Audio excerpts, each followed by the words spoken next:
Hi guys! Welcome to my channel! Again, my name is Gracie. So today, excited na naman ako. Why? Kasi magme-makeup na naman ako.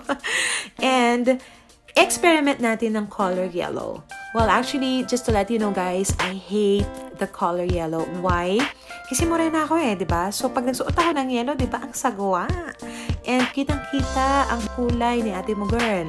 So hindi ako nagko-color or hindi ako nagsusuot ng any color ng orange, yellow, yung matitingkad, yung green na, yellow-green, nakakainis.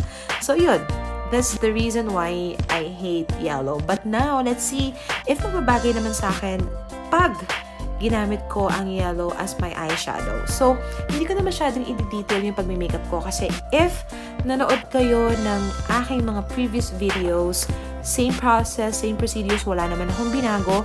And of course, yung mga products naman na ginagamit ko is I'm flashing it naman sa screen. So, you can definitely just pause it if you want to know the products I'm using. Then, pause it. And then, yun, makikita nyo na agad. Diba?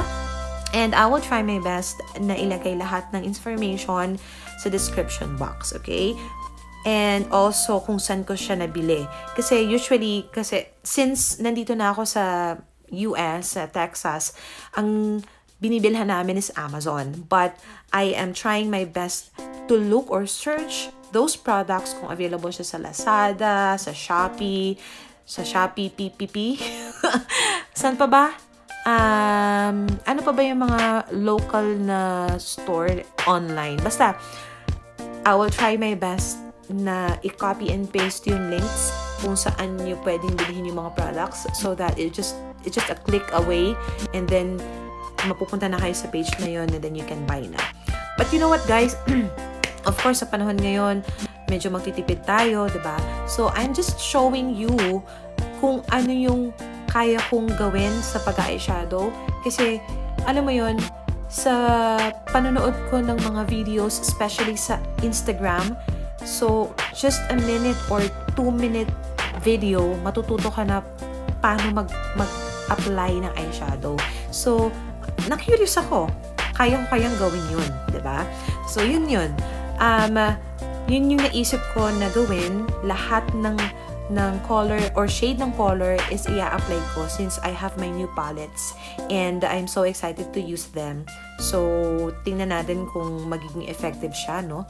Okay, so makikita nyo to ha. Itong pag-concealer ko sa gilid ng kilay ko is just an optional kasi minsan yung iba, naiirita sila maglagay ng concealer. Minsan nasisira yung kilay. So, it's up to you guys if you really want to do it. But of course, the result is really different. Kung magko-concealer kayo sa gilid ng kilay nyo just to clean them, iba talaga yung magiging result. Para talagang pak na pak yung kilay mo. Especially if you're going to an occasion, celebration, or anything, any occasion na mapupuntahan nyo, I suggest na gawin nyo yun. And pag-aralan nyo, practice makes permanent, guys. Kaya nga sinasabi ko, pag ginagawa ko to everyday, or pag nag-video ako, nag-film ako about makeup, napapractice ko yung sarili ko na, alam mo yun, everyday is a learning process. So, kahapon, hindi ako magaling ng eyeshadow. Ngayon, medyo natututo na ako. So, on a, one step at a time lang tayo. Hindi yung aagad-agad natin na, ay, marunong na ako. Diba? So, ganun lang yun. I'm not an expert makeup artist. I'm just a beginner. Natututo lang ako sa panonood ng mga YouTube demos or tutorials. So, same with you guys. Kung you're a beginner like me, then practice every day. Sayang naman yung makeup nyo kung hindi nyo gagamitin, di ba? So, practice lang tayo na practice. So, ayan. So, itong nangyari sa eyeshadow ko ngayon, medyo hindi siya colorful, hindi siya pigmented sa mata ko. What I did is binasa ko yung brush ko and then ginamit ko na yung fingertips ko.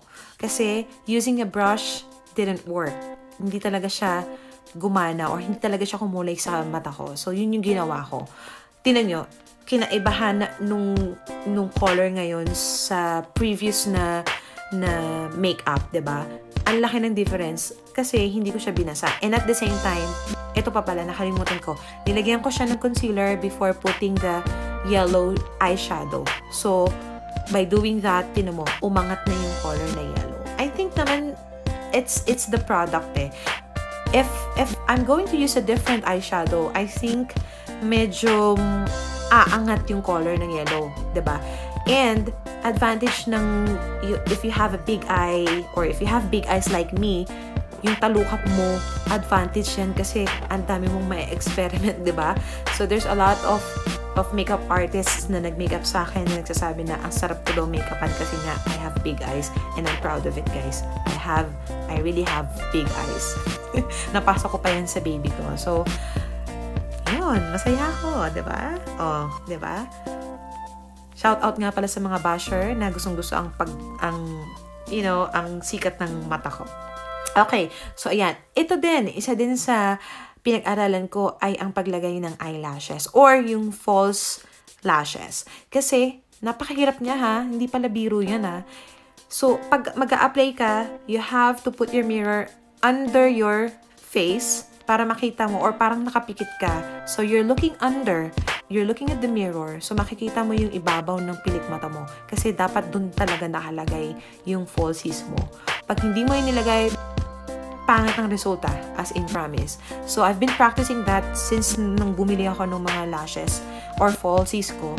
And then, I keep on practicing kasi yung mga falsies na yun, I can reuse them. So, yun yung advantage nun. Practice lang ako ng practice. Ang ganda din ng glue na nabili ko kasi dumidikit siya agad. So, ihipan ko lang siya ng konti and then, yun, didikit na siya.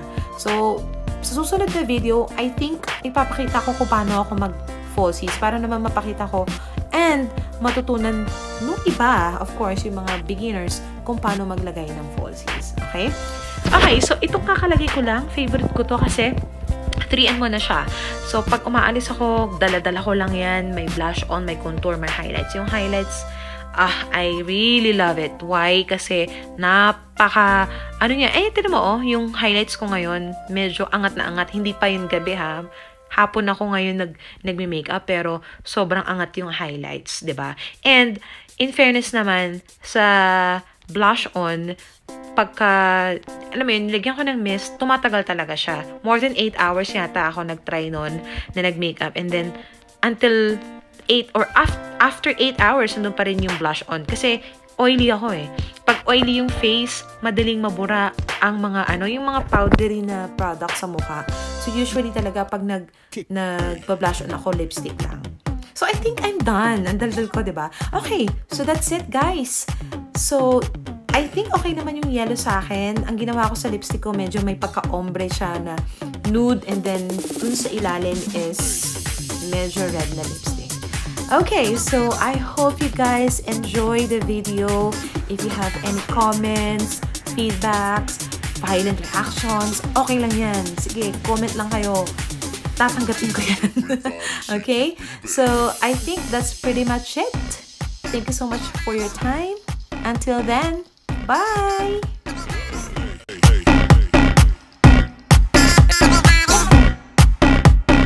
Everybody shake your baby.